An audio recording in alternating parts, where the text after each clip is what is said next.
What's up, Tailgaters? A year in the booth with Tailgate Nate today. The road to predict all 136 FBS level college football teams is now going into the Twin Cities.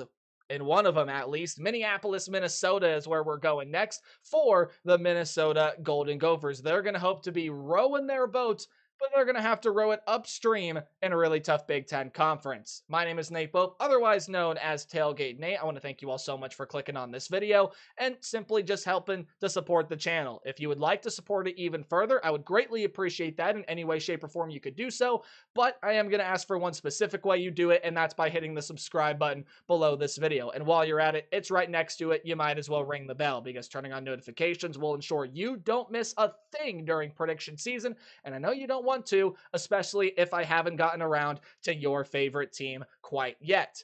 I am a sports media professional, just started my new job in the industry not too long ago. And if you want to see all the cool stuff I get to do while still being up to date what goes on this very YouTube channel, please give me a follow at the handle you see down below. It's at Tailgate829 on Twitter or X, whatever you prefer to call it, and Instagram. Feel free to even email me, tailgate829@gmail.com. Thank you all so much for supporting me in the channel, however you may be doing so. And let's now talk about the Minnesota Golden Gophers and their head coach, PJ Fleck. This is very much so a Minnesota Golden Gopher team that has been around the mid-tier of the Big Ten over the past couple of seasons. 2019, they were towards the top. They want to get back to that level, but there's a lot of stiff competition they're going to have to try to charge through within their own conference. How do we do preview predictions here on the channel? Well, we are going to go through a roster overview. The offense is going to be over here to the left, and the defense is going to be over here to the right. At the end of the video, we're going to dive into the Minnesota football schedule. I'll give it a game-by-game preview and prediction,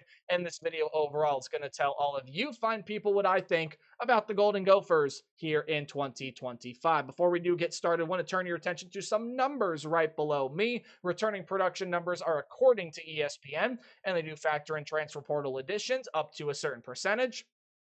Right below that, you see the recruiting and transfer portal class ranks for the class of 2025. They are according to 24/7 Sports. Let's start up over here with your offensive coordinator, Greg Harbaugh, and the Golden Gopher offense. It's a new era at the quarterback position for Minnesota this season because Max Brosmer, however you pronounce the last name, I do apologize for mispronunciations. He has proven enough throughout his collegiate career to go play in the NFL. He will be a Minnesota Viking. Last season, 2,828 yards, 18 touchdowns, 6 interceptions on 66% completion percentage. While I think that stat line overall is not flashy, it's not necessarily super spectacular, and I think there were a few, maybe not a few, maybe a little bit more than a few, a good portion of Gopher fans that probably expected a little bit more from him in that regard, but hey, he did give you some solid play and did prove enough throughout his collegiate career, especially the numbers back when he played for New Hampshire, to go play on Sunday. So a youngster, a former Arkansas high school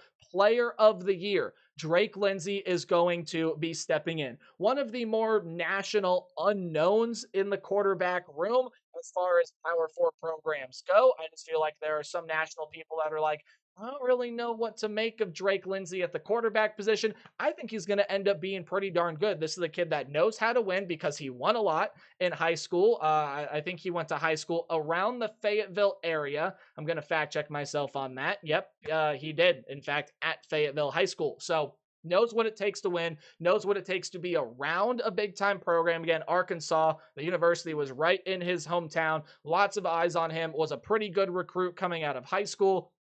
Again, a former Arkansas High School Player of the Year. That's an award that if I had, I would put it on my wall. But yeah, I think he's going to end up being a pretty solid option. He's only thrown 5 collegiate passes. Those were all attempted last season as he sat out most of the year as a redshirt. So we'll see what happens with Drake Lindsey. I'm pretty excited for it, and I think a lot of Golden Gopher fans are too. Your leading rusher last season in Darius Taylor is going to be coming back, and I think he returns as one of the better running backs in the entire country. 986 yards and 10 touchdowns on over 200 carries last season. You want to do the math. He averaged 4.8 2.8 yards per carry, but is very susceptible to ripping off that big run. Had an 80-yard touchdown at one point last season, and you do get a lot of transfers that are going to sit behind him and add some pretty darn good depth. AJ Turner is coming over from Marshall, where he rushed for 864 yards and 6 touchdowns last season on 8.3 yards per carry. He only had 104 carries for Marshall last season. You're also getting Cam Davis to enter the room as well. He's over from Washington. Not as electric of a player, but still a guy with some pretty high upside. They're both going to be sitting behind Darius Taylor, but I do think that AJ Turner going to get his fair share of carries and performed see some good playing time, and I think overall will perform well for this Golden Gopher team. Wide receiver room, let's talk about it. Your top two wideouts move on from the program. Your top two targets were the likes of Daniel Jackson, who was the leading receiver last year in almost every single facet. 75 catches, 863 yards, and 4 touchdowns. The touchdowns were the only place he didn't lead the team, because this next player did, a player by the name of Elijah Spencer. 684 yards and 6 touchdowns for Spencer last season. You will also not be seeing him on the squad this upcoming season. Your leading returner is Lemeke Brockington.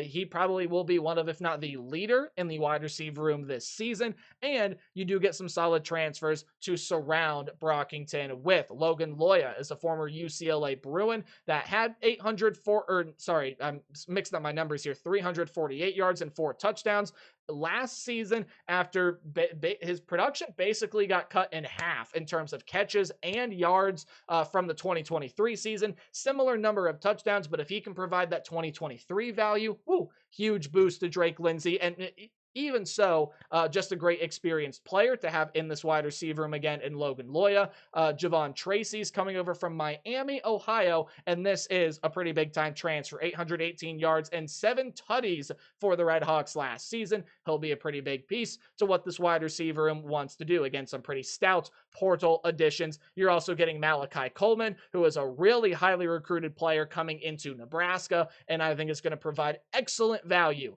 in this Golden Gopher wide receiver room. Your lead tight end in Jamison Gears will be coming back. He'll get himself into gear as the 4th leading receiver from last season. 290 yards on the dot and 4 touchdowns last season. I keep mixing up the statistics I'm seeing today, so apologize for that. Drew Biber is going to come in from Purdue. He sat behind Max Clare and maybe a couple other pieces. I believe just Max Clare he sat behind last season. He's over from West Lafayette from the Purdue Boilermakers. He'll provide a good backup tight end in there as well. By the way, the team's 3rd leading receiver last year was the running back in Darius Taylor. So a dual threat back. And again, it's why Taylor is one of the country's best, not just for what he can do on the ground, but provides excellent value in the wide receiver room as well. The offensive line is going to be seeing some massive overturn. 4 starters are gone. Most notably, Philip Daniels is going to transfer over to Ohio State. And actually, there's one even more notable than that. How silly of me to forget an NFL draft pick and Ariante Irsay. So those are 2 big pieces, along with a pair of other starters that are going to be leaving this offensive line room. Going to be built through the transfer portal, as well as seeing a couple of guys return. Ashton Beers is going to be probably a good piece in that, or I say at that center position on the offensive line for you. But transfers are especially going to help out this offensive line room. You move on over to the defensive side of things, and you talk about defensive coordinator Danny Collins. He is a new defensive coordinator this season, but he has a lot of in-system experience, has been with PJ Fleck in Minnesota for a long time, and he wants to bring a havoc culture. I'm going to tell you what that means. Of course, the head man of this program, PJ Fleck, is a fan of wordplay, as I am myself, but Danny Collins is going to implement this havoc culture. I'm going to give you the pretty layman's terms for what it means, and this is off an article written by Yahoo Sports. If you want to look it up, you can dive more deeper into the weeds, and Danny Collins himself even speaks on what it means to him and the way he wants to see his defense play. But H is for how much effort the defense will play with, A is for an attacking style, V is for violence, O is for playing together as one, and C is its level of competition. All things that you want a defense to have. I don't know. Seems like every team should adopt the Havoc culture, but we'll really see the Havoc culture in full display in 2025. Again, a lot of in system experience. Let's look at the talent he is going to get to coach this season. You take a look at the defensive front. Well, a pair of edge rushers, really good ones at that, are going to be leaving. Jaw Joyner was a really good piece to the defense last season. Joyner last year off the edge, 4.5 sacks, 32 tackles. You're going to be losing him. You also are losing Danny Strigo. Not Sturgo, it's Strigo, and it might even be Strigao. So I do apologize for that. But both of those players do go to the professional ranks. Strigo was what Strigao again. How you pronounce the last name, Danny? I'm so sorry. 52 tackles and 5 sacks last season. Really, really good player. And again, will surely be missed. He was the leading tackler among defensive linemen last season. However, much like a lot of Minnesota defensive lines under PJ Fleck have been like in the past. Tons of talent going to be led by Jalen Logan Redding. You also do have Devin Eastern, Anthony Smith as some really experienced pieces. Playing the rush position is Lucas Finnessy, who is a pretty good piece. And then some transfers are going to be sitting in that 2 deep that provides some good depth. And who knows, maybe before the season starts can turn themselves into some starters. Stephen Curtis, Mo Amonde, and then Rushawn Lawrence are all 3 guys that I think will see some significant playing time and at very least be good depth pieces for the Gopher front this season. Your leading linebacker in Cody Lindenberg is now going to be welcomed in with the Vegas Raiders. The Las Vegas Raiders picked him up as a 94 tackle, 1 sack, 6 pass defended, 1 interception linebacker. That is what he did at Minnesota last season. Biggest part to the defense, especially from a tackling standpoint. He will be missed by this linebacking unit. However, great returning talent, excellent value, and an excellent added piece in Jeff Roberson is going to be coming back. Maverick Baranowski. Yes. Baranowski was that second leading tackler last season with 65 tackles, 2 passes defended, did have a sack in there as well. You're also going to be seeing Devin Williams come back into this team. And then again, as I mentioned, Jeff Roberson is over from Oklahoma State. 58 tackles, 8.5 tackles for loss. A trifecta of sacks last season. So pretty good piece that comes in through the transfer portal. In the defensive back room, Ethan Robinson and Justin Wally. Oh boy. Just 2 absolutely massive pieces. Just massive pieces. Ethan Robinson, 42 tackles, 9 passes defended, and 3 interceptions last season. When you talk about Wally, 10 passes defended, 2 interceptions, did have a pick 6, and also was tied right there with Robinson for those 42 tackles. 2 massive losses are both in the NFL as they should be. They were phenomenal to watch with the Golden Gophers. However, a young, high impact piece in Coy Parrish is going to be coming back as the lead defensive, or one of the lead defensive backs of this season. 46 tackles, 2 passes defended, led the team with 5 interceptions last year. You're also going to get Kerry Brown coming back in a room that's also going to see plenty of transfers enter. John Nestor's in to play nickelback. Jalen Bowden is over to play in the right cornerback position. So you do get some good transfers along with some good depth returning to this program. But again, your 2 new leaders, Coy Parrish and Kerry Brown. Coy Parrish also going to be playing some special teams in the return game for you. And speaking of special teams, well, that's going to get overhauled by the transfer portal. New kicker, new punter, both in from the portal. Really fascinated to see what Minnesota has in Drake Lindsay. I can't wait to watch him out of the quarterback position, and I really can't wait to see what exactly the Havoc culture is. But normally, PJ Fleck defenses here at Minnesota have been pretty darn solid. But can they navigate a Big Ten schedule? Well, Minnesota can obviously navigate a Big Ten schedule, but can they navigate this one? You're going to find out my thoughts in just a little bit there is the 2025 Golden Gopher football schedule. As usual, before we dive into this, turn your attention right down below me. We got some numbers courtesy of FanDuel. I do want to bring to your attention, again, not telling you to go place your money, just some context to see how good the odds makers think the Golden Gophers are going to be this season. And well, the odds makers say Minnesota's got a lot of work to do, and I would agree with them. Very long odds to either win the conference, go win the national championship, 6.5 win total. A lot's even going to happen for this team to go make the college football playoff. But a lot of solid talent here I think is going to get a very, very interesting test. Buffalo is going to be one of the better teams in the Mid American Conference this season. And I know a lot of people are picking the Bulls to go win the entire conference and be one of the more surprising teams in potentially the group of five race to get into the college football playoff. Buffalo does have Taquan Roberson after bouncing around in a bunch of different programs. He's going to hope to find a home here in Buffalo. Tons of skill room experience going to be coming back. Al-Jay Henderson at the running back position. Some amazing wide receiver pieces come back. A defense that has got enough experience to, I don't know, work so many different times. I don't know what I'm trying to say with that. Their defense really, really experienced. And again, Buffalo overall, as coached by Maurice Linguist, can be one of the best units in the entire Mid-American Conference. Do I think Minnesota will get the better of them? Yes. I think the Buffalo defense can be pretty darn physical this season. Minnesota will push back with their physicality of their own. They should be able to beat Buffalo, and I do think they're going to beat Northwestern State in that second game of the college football season. All right, this one on the road at Cal is interesting for me. However, I do think Minnesota is going to win, but it shouldn't be discredited as a game like, oh, Minnesota should be able to beat Cal here. I think Minnesota is going to be the favorite because I think Cal takes a step back this season. At least they're the favorite in my mind.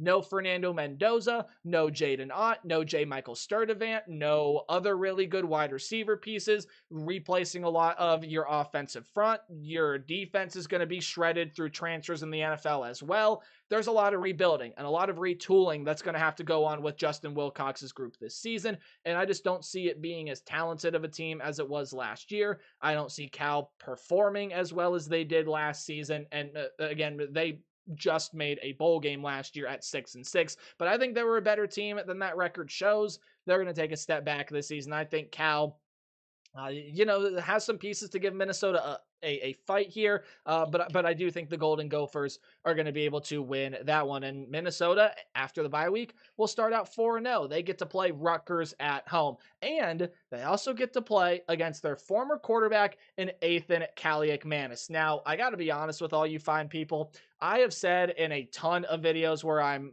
previewing Big Ten teams and teams that are playing Rutgers, and I've said about Ethan Kaliakmanis, he's got to take a step forward in the right direction, which I still believe is true. I still think there's more room for Ethan Kaliakmanis to grow. Looked at his stats while preparing for this video, just like I'd done for all of the other videos, but I really noticed that this time, man, he did make a pretty sizable jump and was not a bad quarterback for Rutgers last season. However, a lot of weapons around him are going to change. You don't have Kyle Monungai to rely on in that running back room, kind of like you did last season. Defensive front is going to be entirely new, and a ton of Rutgers' best defensive pieces from a year ago are gone. Besides, of course, in that secondary, you are going to be getting Bo Masco back at the cornerback position. But other than that, it's going to be a lot of retooling and regrouping for Rutgers. And while you still have some strong offensive pieces, and you are very well coached by Greg Schiano, I think the road environment, a little bit too much for Rutgers, and Minnesota going to be able to get that one done.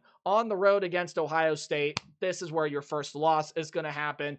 Good luck winning on the road in Columbus. And I know Ohio State loses a ton of pieces, new defensive front. There are a couple really good offensive pieces that leave, especially in that running back room. You need a new starting quarterback this year because Will Howard is in the Steel City. Ohio State's got a lot to try to fill in. Julian Sayin is a star in the making. I think he's going to be really, really good. You got to worry about locking down Jeremiah Smith and trying to figure out a way to get around Caleb Downs at safety. And Ohio State has still got talent all across the board. Still one of the favorites to go win the national championship and repeat as they were able to win the national title last year. Minnesota's not going on the road and beating the Buckeyes in Columbus. That's going to be their first loss of the season. However, Purdue, Barry Odom, I like the hire. I think Barry Odom is a very good coach. He's got his work cut out for him, man. That's a Purdue program that's in the lowest of low places, and just Purdue's just got a lot of rebuilding to do. They got a lot to figure out within that program. They've got a lot to try to fix, and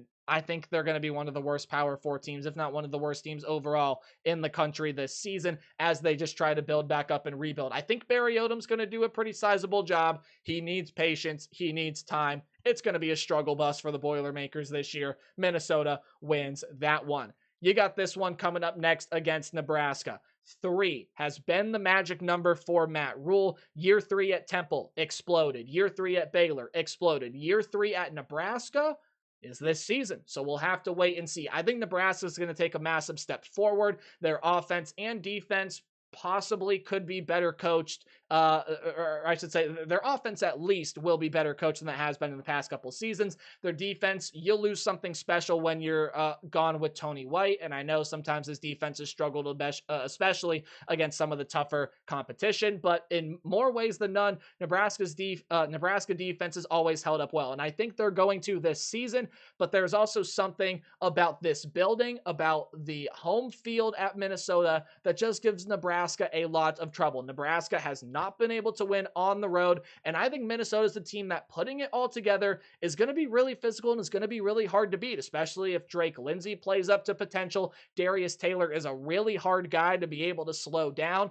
and again, short week for the Nebraska Cornhuskers. You're going into a building where historically you just haven't done great in. I got Minnesota winning this football game, and there are still, I think, going to be times this season where, even though Dylan Raiola will take that next step forward in his progression to try to be that saving grace at quarterback for the Cornhusker program, I do believe that there are going to be some games where he struggles. This very well could be one of them. I think the Gophers, any way you slice it, capitalize on the Cornhuskers. And look at that, 6-1. Maybe you see Minnesota ranked, their only loss being to Ohio State, a team that very well throughout this point of the season could still be undefeated.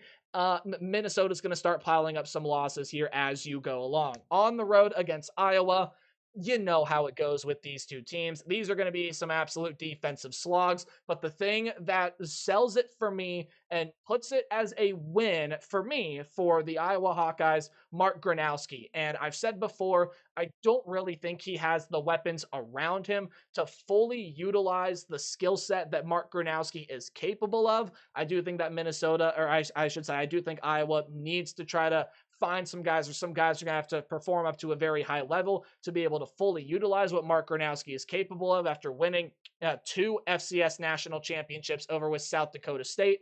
But he's good enough to win you some football games, and the quarterback play at Iowa is going to get substantially better, and you know the style of defense that Iowa's going to play. Not to mention this one is in Kinnick. Give me the Hawks to be able to beat the Gophers in this one. Michigan State.